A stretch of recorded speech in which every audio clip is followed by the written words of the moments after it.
За сайн байцгаана уу хүмүүс ээ. Та бүхэндээ энэ өдрийн мэндийг хүргэе. Асинхрон 6 дахь хичээл эхэлж байна. За хичээлийн сэдэв зэрэгцүүлэх холбоо түүнийг илрүүлэх арга хэрэглүүр. За тэгэхээр хичээлийн маань зорилго бол зэрэгцүүлэх холбоо бол хэлний нэгж тус бүрээр илэрдэг гэдгийг ойлгож авах.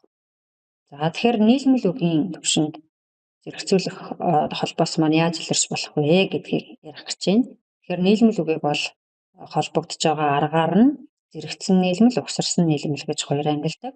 За зэрэгцэн нийлмэл үг бол хоёр үг маань бие биеэ захирддаггүй харилцан тэгш ирэхтэй зэрэгцэж холбогдсон тэр бүтсэн нийлмэл үгийг бол зэрэгцэн нийлмэл үг гэдэг тийм ээ.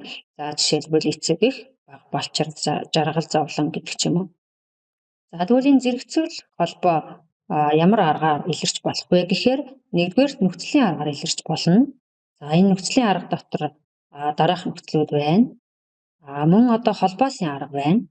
За одоо холбох үг ба бөгөө дагаад гээд ийм одоо юу гэдгийг хоёр аргаар бол зэрэгцүүлэн холбоос маань илэрч болно гэсэн. За тэгвэл холбох үгийн төвшөнд ямар одоо жишээ байж болох вэ гэхээр зэрэгцэн нийлмэл үг байна. За зэрэгцэн нийлмэл үгийн бүтэж байгаа арга бол нөхцөлийн арга, холбоосын арга, аялгын арга, орших болон давтан зэрэгцүүлэх ийм аргаар холбогдно. За утгын хувьд бол энэ зэрэгцэн нийлмэл үг нь нэг ухагтгууныг заана өгүүлбэрт нэг гишүүн болно. Жишээлбэл зах зээл, уншиж судлах, инх тайван. За чөлөөт холбоо үг мөн адилхан бүтэх арга бол нөхцөлийн арга, холбоосын арга, аялгын арга. За өгүүлбэрт бол одоо тусдаа гишүүн болно гэсэн бие даасан утгатай.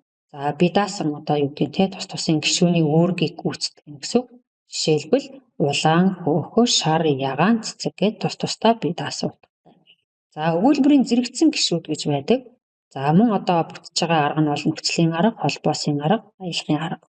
За тэгэхээр өгүүлбэрт бол тусдаа гишүүн болно. За тэгээд мөн одоо юу гэдгийг те өгүүлбэрт бол зэрэгцэн холбоо харьцаа бүхий дундын нэгжээр ингэж илэрч болно гэсэн. За тэгвэл өгүүлбэрийн төвшөнд зэрэгцүүлэх холбоо яаж илэрч болох вэ гэхээр за зэрэгцэн нийлмэл өгүүлбэр нь харьцангуй бие даасан өгүүлбэрүүд буюу бие одоо хойноосоо цуурч ордог учраас тэр өгүүлбэрийг бол салгаж тусад нь энгийн өгүүлбэр болгох эсвэл нийлүүлж бичих юм боломжтой өгүүлбэр байдаг гэсэн.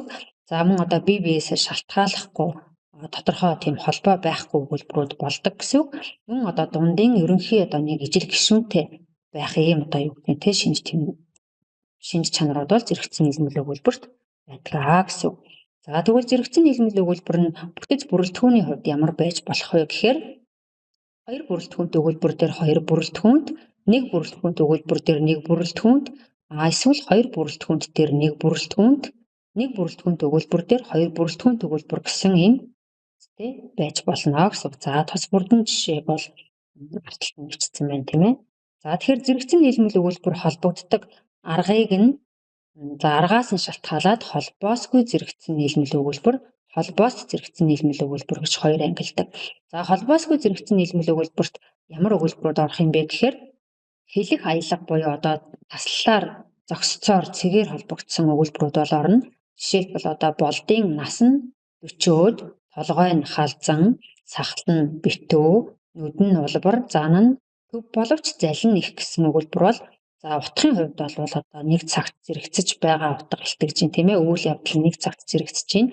Гэхдээ холбогдож байгаа арга нь бол цэг таслал за нөгөө хэлэх аялга гэсэн. Ийм өгүүлбэрийг холбоосгүй зэрэгцэн нийлмэл өгүүлбэрээ гэдэг. За нөхцлөөр холбогдсон байвал мөн одоо холбоосгүй зэрэгцэн нийлмэл өгүүлбэрт орно. За жишээлбэл хөвсгөл далай гүн хөх өнгөөр туналзан мяралзаж сардаг уулсын дээгүүр тэнгэр хязгааргүй цэлэн байлаа гэсэн өгүүлбэр бол утгын хувьд нэг цагт зэрэгцэж байгаа бөгөөд холбогдож байгаа арга нь бол нөхцөл. За тэгэхээр хэлэх аялга болон нөхцлөөр холбогдчихвэл холбоосгүй зэрэгцэн нийлмэл өгүүлбэр болно. За холбоос зэрэгцэн нийлмэл өгүүлбэр гэхээр холбох үгээр холбогдсон байвал холбоос зэрэгцэн нийлмэл өгүүлбэр болж байна. За жишээлбэл тасалгааны дотор зул ба дэнгүй хөлдөө хүйцийг хүүхэн ханд ноцоон ядах бөгөөд түүний утаа гэрийн дотор бөгшин нүд хорсноо гэсэн өгүүлбэрт бол бөгөөд гэсэн холбох үг орсон байна. Утгын хувьд үйл явдал зэрэгцэж байгаа учраас энэ бол холбоос зэрэгцэн нийлмэл өгүүлбэрээ гэсэн.